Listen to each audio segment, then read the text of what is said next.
Perfect ফিরনি বানানোর সব গোপন ট্রিক্স আজকে এই ভিডিওতে, চলুন তাহলে শুরু করি। এখানে আমি পোলাও চাল নিলাম 700 গ্রাম চাল দিয়ে ফিরনিটা তৈরি করব। চালটা ওয়াশ করে নিলাম ভালো করে, তারপরে এটা আমি ব্লেন্ডার করব। ব্লেন্ডারটা হবে, চালটা কিছুটা দানা দানা থাকবে, একদম ফিনিশিং হবে না, পাউডার হবে না, দানা দানা থাকবে চালটা। কিন্তু কোথাও কোথাও কোনো গুঁড়ি থাকবে না, চালে গুঁড়ি থাকলে ভালো লাগবে না। দেখতে পাচ্ছেন চালটা কি সুন্দর ব্লেন্ডার হয়েছে, একদম কোথাও কিন্তু কোনো গুঁড়ি নেই, একদম জর্জরা হয়েছে, দানা দানা হয়েছে চালটা। তো চালটা কমপ্লিট আমাদের ব্লেন্ডার করা। এখন আমি নিয়ে নেব দুধ।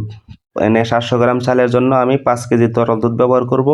আর কড়াইয়ে 2 কেজি পানি দিয়ে দিলাম আগে। পানিটা গরম হওয়ার পরে আমি দুধটা আস্তে আস্তে এখানে অ্যাড করে নেব।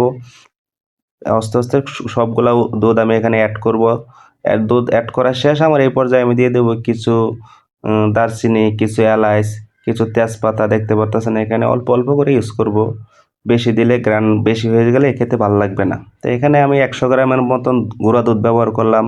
গুঁড়া দুধটা দিলে ক্রিমি হবে পিন্নিটা খেতে, আর ক্রিমি হলে পিন্নিটা খেতে টেস্টটা অনেক গুণ বেড়ে যাবে। তো এখানে কিছুটা গুঁড়া দুধ ব্যবহার করবেন। গুঁড়া দুধ ব্যবহার করার পরে এখানে আমি এখন দিয়ে দিলাম চালটা, আস্তে আস্তে অ্যাড করব। পানিটা গরম হওয়ার পরে আমি চালটা অ্যাড করব আস্তে আস্তে। আর এইভাবে নাড়তে থাকবো যাতে পোলাওয়ের চাল এবং দুধ একসাথে একটু আটালো আটালো হয়। তো সবগুলো একসাথে ছেড়ে দিলে দলা বেঁধে যাওয়ার সম্ভাবনা আছে। দলা যেহেতু না বেঁধে যায়, সেই জন্য আস্তে আস্তে ছাড়তে হবে, এভাবে অ্যাড করতে হবে চালটা। আর একটু একটু নাড়া দিতে হবে, তাহলে দলাটা বাঁধবে না। তো চাল অ্যাড করা শেষ আমাদের। এখন দেখতে পাচ্ছেন এখন আমি কিছুক্ষণ এটা রান্না করব স্মুথলি, মিডিয়াম হিট দিয়ে আমি কিছুক্ষণ সময় রান্না করব। 20 মিনিট রান্না করলে আশা করি হয়ে যাবে। দেখতে পাচ্ছেন কোনো দলা নেই, একদম আমি দেখাইয়া দিলাম কোনো দলা নেই, স্মুথলি মিশে গেছে দুধের সাথে। তো এই পর্যায়ে আমি এখানে দিয়ে দেবো কিছু কিশমিশ। কিশমিশ দিলে খেতে খুবই ভালো লাগবে। কিশমিশটা এই পর্যায়ে দিলে একদম ফুলে আঙ্গুর ফলের মতন হয়ে যাবে এই কিশমিশটা, ঠিক আছে? তো এইভাবে কিশমিশটা ওয়াশ করে তারপরে আমি দিয়ে দিলাম এখানে। তো কিছুক্ষণ সময় আমি আরও রান্না করব, চালটা সিদ্ধ হওয়া পর্যন্ত আমি রান্না করব। চালটা সিদ্ধ হলে তারপরে বাকি ইনগ্রেডিয়েন্টসগুলো আমি এখানে যোগ করব, আরও যে জিনিসগুলো আমি এখানে দিব। তো এইভাবে ফিরনি তৈরি করে যদি খান, বাসায় কাউকে খাওয়ান, খেয়ে সবাই মুগ্ধ হয়ে যাবে। বিয়ের সময় অথবা আপনার ঈদের সময় এইভাবে যদি তৈরি করে খাওয়ান যে কেউ খেয়ে, তাহলে সবাই খেয়ে আপনার ফিরনি খেয়ে মুগ্ধ হয়ে যাবে। খুবই স্বাদ হবে পিন্নিটা, ক্রিমি ক্রিমি হবে। দেখতে দেখতে থাকেন, কিছুটা ঘন হয়ে আসছে এখানে দেখতেছি। এক পর্যায়ে 20 মিনিট রান্না করার পরে চালটা সিদ্ধ হয়ে গেল। চালটা সিদ্ধ হয়ে গেছে, এখন আমি এখানে চিনিটা অ্যাড করব।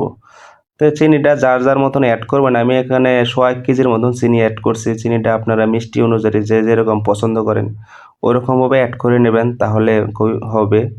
দেখতে পাচ্ছেন চিনি দেওয়ার পরে কিছুটা পানি ছাড়বে, পানি ছাড়লে তারপরে আমি এটা আবার নাড়বো। তারপরে এটা আবার পানিটা শুকিয়ে যাবে। চালটা সিদ্ধ হওয়ার পরে আমরা চিনিটা ব্যবহার করি। যদি চাল সিদ্ধ না হয়, চিনিটা ইউজ করা হয়, তাহলে চালটা সিদ্ধ হতে খুবই সময় লাগে।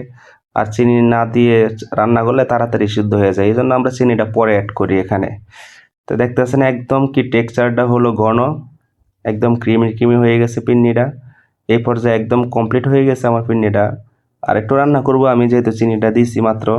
আর 2-3 মিনিট রান্না করে তারপরে আমি নামিয়ে ফেলবো। তো এই পর্যায়ে দেখতেছেন পিন্নি একদম কমপ্লিট, একদম ক্রিমি ক্রিমি হয়ে গেছে।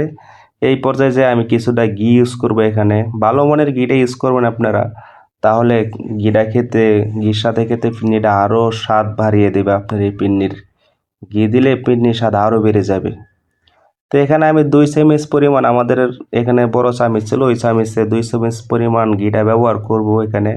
তো এই পর্যায়ে আমি ঘিটা দিয়ে দিচ্ছি। আপনারা আপনাদের পছন্দ অনুযায়ী ঘিটা ব্যবহার করবেন। ঘিতে কোনো ক্ষতি নাই, খেতে পারলে খুবই ভালো। তো দেখতেছেন ঘিটা দেওয়ার পর আমি নেড়ে আবার একদম মিশিয়ে দিচ্ছি, ঘিটা যেন সব জায়গায় চলে যায়। এখন আমি কাপ করবো, পিন্নিটা আমরা কাপে সার্ভ করব। এখানে 70 জনের পরিমাণে পিন্নি আমি রান্না করলাম। 700 গ্রাম চাল দিয়ে 70 জনের হয়ে যাবে। তো এখানে আমি কাপ করে নেব এক এক করে সব নিয়ে। আমার এখানে 70টা কাপ আছে, আমার গেস্টের অর্ডার ছিল। তো এখানে আমি এভাবে কাপ করে নেব সবগুলো। কাপ করার পরে গার্নিশ হিসাবে আমি উপরে কিছু দিব এখানে। তো এক এক করে দেখতে থাকেন। আপনাদের মাঝে সব গোপন ট্রিক্স আপনাদের মাঝে শেয়ার করলাম, আপনারা বাসায় রান্না করে খাবেন। আর আমার চ্যানেলটাকে পাশে এই পর্যায়ে দিয়ে দেবো কিছু কাজু বাদাম গার্নিশ হিসাবে। অনেকে চেরি ফল ব্যবহার করে উপরে, যেহেতু আমি ঢাকার বাইরে অনেক দূরে আছি, এখানে চেরি ফলটা অ্যাভেলেবেল পাওয়া যায় না। সেই জন্য আমি উপরে কাজু বাদাম দিয়ে দিব। কাজু বাদামটা খেতেও খুবই ভালো লাগবে এই ফিরনির সাথে। বাদামটাও খুবই সুস্বাদু কাজু বাদাম। তো ফিরনির সাথে বাদামটা খেতে খুবই ভালো লাগবে। আমি কাজু বাদামটা এখানে ইউজ করলাম, চেরি ফলটা পেলাম না। তো আপনারা বাসায় পাকাবেন, রান্না করবেন, এভাবে দেখবেন কেমন হয় আর আমাকে জানাবেন, কমেন্ট বক্সে জানাতে ভুলবেন না। তাহলে থাকবেন সবাই, আল্লাহ হাফেজ।